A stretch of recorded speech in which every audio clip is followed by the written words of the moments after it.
Всем привет, это опять я. Я нахожусь в горловине морского залива. Ну, на картах он обозначен как озеро Изменчивое. Вон там находится Охотское море. Вот, собственно, протока. А вот сама лагуна Изменчивая. Здесь редко, когда бывает такая хорошая погода. Прямо сейчас почти полный штиль. И я очень рад, что на это время попал. Народ здесь в основном пытается ловить кунжу. Но, по моему мнению, пик клёвого кунжи уже здесь прошел. И следующий пик где-то будет уже в июле. Поэтому я сюда пришел за совершенно другой рыбой. Сейчас все покажу. Я отошел в сторону, то есть вон протока, вон море. Я отошел, собственно, в само озеро. Хотя, ну, хоть оно озеро и на картах, фактически это вот морская лагуна. Здесь соленая вода, здесь морские водоросли. Здесь вот всякая морская живность, типа вот лежат закопанные в песок морские звезды. Ищут в песке всякое себе пропитание. То есть, ну, это все-таки это море. И моя цель здесь маленькая морская прибрежная рыбка. Здесь что хорошо, что если вот ходить за этой рыбкой, нерпа всплыла, тюлень, что если ходить за этой рыбкой на берег моря, на берегу моря она часто не кучкуется. На берегу моря эта рыбка часто сидит, скажем так, поодиночке, каждая сторожит свой кустик. А вот здесь хорошо, здесь корма для них, что ли, много. И здесь вот она, первый заброс. И здесь то ли корма много, то ли еще что-то. И здесь всякой морской ерунды полным-полно. Вот это сейчас клюнула навага. Я здесь сегодня не чтобы ловить и отпускать. Я здесь с продуктовым заданием. То есть мне нужно наловить рыбу. Поэтому сегодня вся рыба, которая съедобная, изымается. Навагу, правда, считаю лишь условно съедобной. Сейчас попробуем. Я очень люблю зимнюю навагу и недолюбливаю летнюю. У нее мясо, как правило, хуже по вкусу. Ну-ка, кто еще захочет?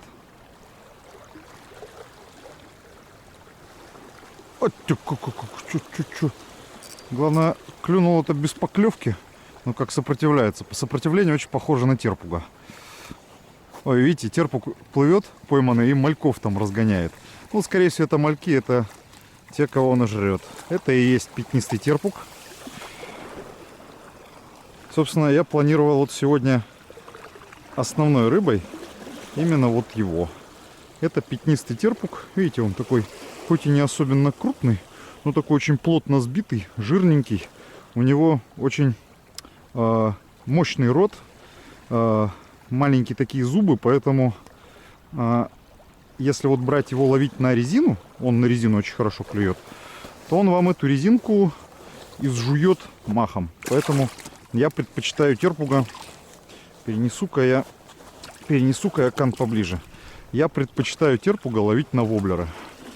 В данном случае я поставил очень необычный воблер. Это Smith Bottom Knock Swimmer.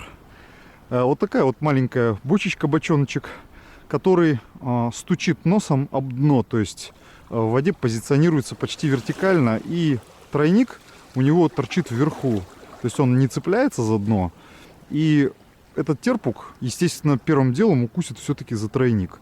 А в случае за резины, бывает, эти терпуги у меня просто катаются на хвостах резины. Пачку резины порвешь, штук 30 поймаешь. То есть сплошные убытки. А здесь вот один воблер, хоть 30, хоть 40 штук, хоть 50.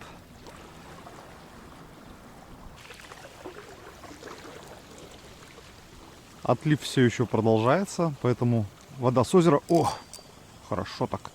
Хорошо кто-то прилип. Отлив все еще продолжается, поэтому вода с озера вытекает сейчас в море. Я этим пользуюсь в своей проводке, то есть я забрасываю, скажем так, немножко выше по течению и даю приманке сплавиться вниз по течению. И, видимо, вот там вот терпуг и подкарауливает как раз свою добычу. Ой, сошел. Ну, что-то. рукой поймал. Да, это было, скажем так, не очень умно с его стороны.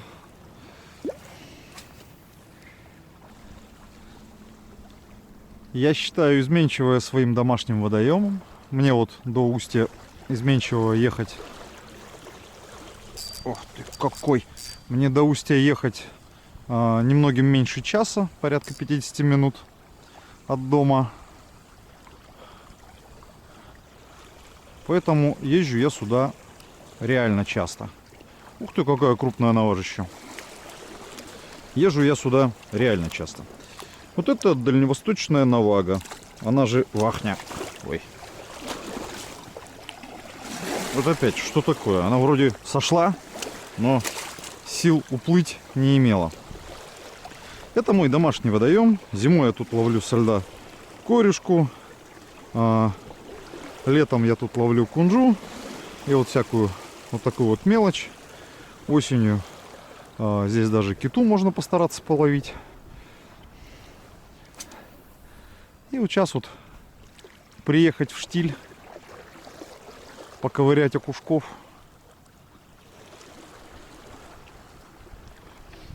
По поводу окушков.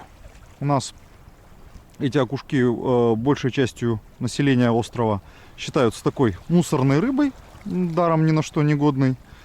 Я как бы не считаю окушков вот этих вот, ну, имеется в виду пятнистый терпуг, мы их тут все окушками называем.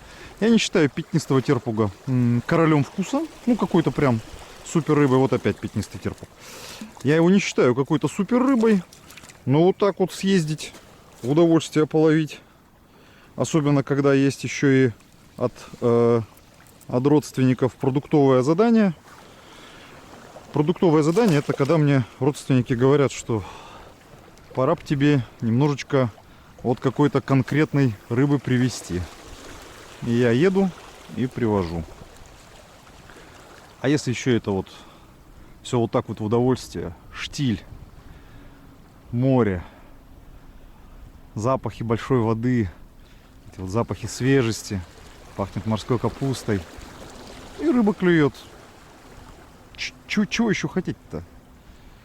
Куда уж больше. За что еще люблю вот эту морскую рыбку? Сопротивляется, на все деньги гуляет. То есть вот в ней весу, ну, как копейки какие-то. Вот в этом, ну, грамм 200, наверное. Но вваливает он, будь здоров. Силища такая немеренная. Ну и вот видите, все. Вот видите, все в траве постоянно. Еще и траву постоянно чистить приходится.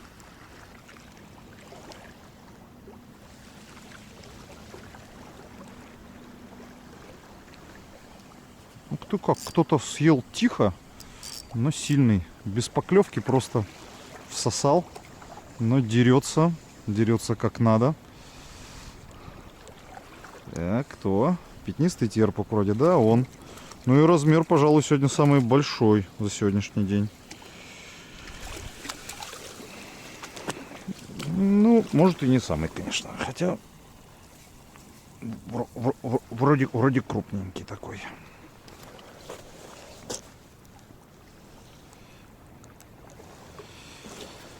Давай, братан. Съел наконец-то. Окей, буруны на поверхности. Навага. Навага. Навашка.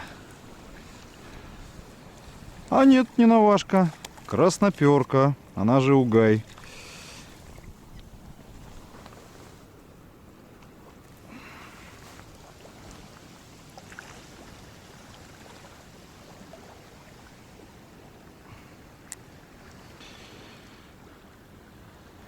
Вот такая вот рыбка. Но ее мы не берем. Потому что у нее миллиард костей и чешуя. А у терпуга очень мало костей. И чешуя такая.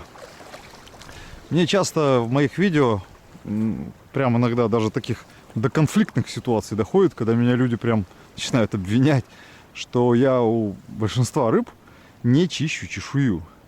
То есть там треска не чищу чешую, минтай, сима, горбуша.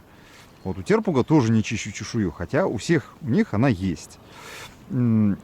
Возможно, людям, которые живут в окружении карповых рыб, то есть там караси какие-нибудь, им это не до конца понятно, но пятнистый терпуг. Но здесь я объясняю все это так. Ребят, не у всех рыб чешуя как броня. У части рыб она довольно тонкая, мягкая, и при нагревании, как бы жарко, это нагревание, при нагревании чешуя превращается в желе. И здесь как бы особенно неправы те, кто считает, что чешуя это хитин. Чешуя это не хитин, она с ним вообще ничего общего не имеет. И она при нагревании превращается в желе. Желе это полезно для суставов, никак не замечается как бы на вкус. Поэтому отсюда заключение. Зачем тратить время на очистку от чешуи, если она безвкусная, то есть никак не влияет на итоговый вкус блюда, полезная и не предполагает от вас траты времени на ее очистку. Если я буду готовить карася, что вряд ли, я, разумеется, заморочусь чисткой чешуи.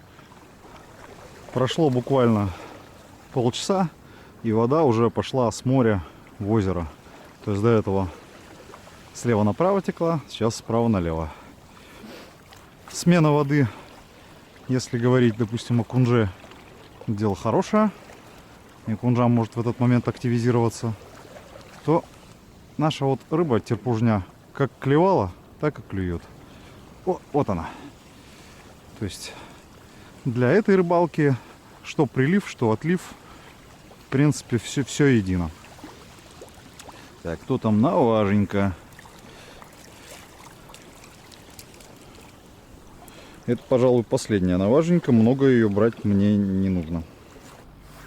Подошел товарищ, я ему дал, товарища зовут Виталя, я ему дал свою удочку половить, а Виталя ловит тяжелым комплектом, ищет крупную рыбу. Я вот взял его тяжелый комплект. Ну, знаете, вот как старую собаку не научишь новым трюкам. Я даже тяжелым комплектом ловлю свою маленькую рыбку. Я вот одел риджа 70-го, риджфлат. И вот опять пятнистый терпуг. У меня сейчас вынужденный перекур в рыбалке. Ливанул дождь. Я как бы одет хорошо, то есть вот на мне, видите, вот одежда, вот с нее капельки скатываются, она непромокаемая, Эва сапоги, вот такая же куртка. Мне просто некомфортно рыбачить прямо вот в такой ливень. И поскольку я понимаю, что ливень ненадолго, примерно, ну там, минут, может, на 10, на 15 такой короткий заряд, поэтому мне проще посидеть, вот посмотреть на залив, посмотреть вот, как рыбка в кане булькает. И когда дождь кончится, пойти рыбачить дальше.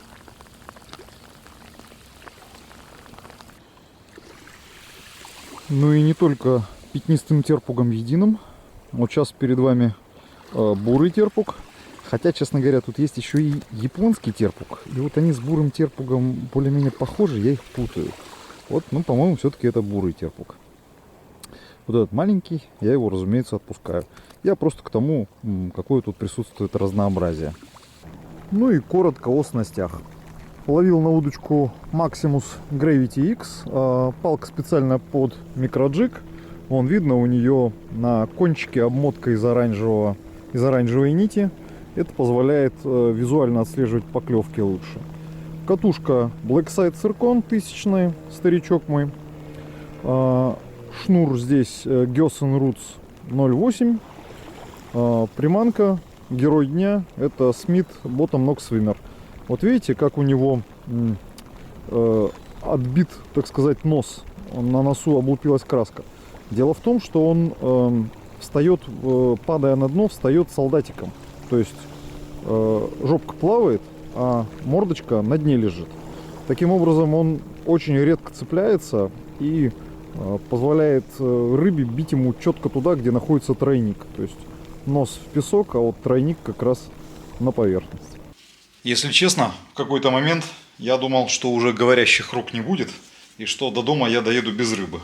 А то там к родне заехал, тут к родне заехал, там угостил, тут угостил. вот почти собственной рыбы не осталось. Но, тем не менее, все равно какое-то количество я домой привез. Я терпуга выпотрошил. То есть, видите, он такой вот довольно плотненький, с жирненьким брюшком. Теперь его надо как следует протереть от влаги бумажными полотенцами. Потому что терпуга, я считаю, наилучшим для приготовления это терпуг во фритюре. Все остальное, что с терпугом не делай, ну, ерунда какая-то получается. Ну, еще кое-как котлеты. Вот фритюры котлеты, пожалуй. Хотя один раз ел его запеченный с овощной смесью. Вот знаете, вот тут покупные эти овощные смеси, терпуг запекался в духовке, тоже было прилично. Кстати, пока был у родни, быстренько надергал у них на грядке редиски. Ботву от редиски в нашей семье едят отдельно. Это у нас как салат. Кто еще не пробовал, попробуйте. Ботва от редиски посыпается солью. Когда даст сок, отжимаете ботву от сока. Добавляете перца. Ну, у нас добавляют там пасту кочудян, она тоже из перца. И все, салат готов. То есть 3 ингредиента. Ботва, соль, перец. Так, а с терпуга нужно снять филешечку.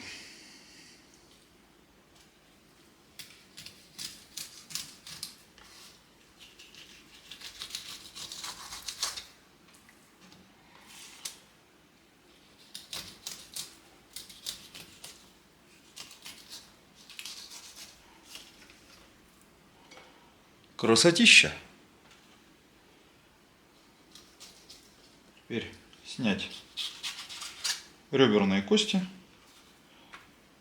дорезать остатки плавников.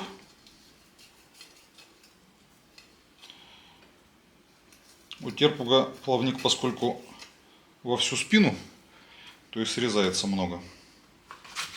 Так вот на 2 части. И вот сюда, здесь уже мука с солью готовые. Рыбу во фритюре я всегда готовлю однотипно. Сначала раскаляю масло до дыма, потом сбавляю температуру, потом беру как следует осушенную рыбу, ну, запанированную, вот так вот ее слегка накалываю вилкой и аккуратно укладываю во фритюр. Главное не делать это с размаху и главное не делать это вплотную рукой. То есть держите дистанцию.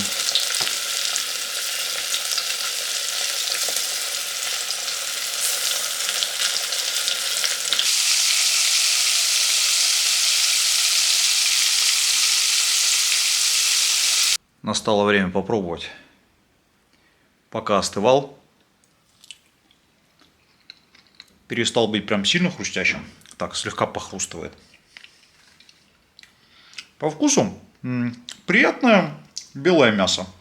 Не сказал бы, чтобы какой-то рекордсмен по вкусу прям супер-мупер. Но очень достойная белая рыба. Дай бог каждому. Всем пока-пока.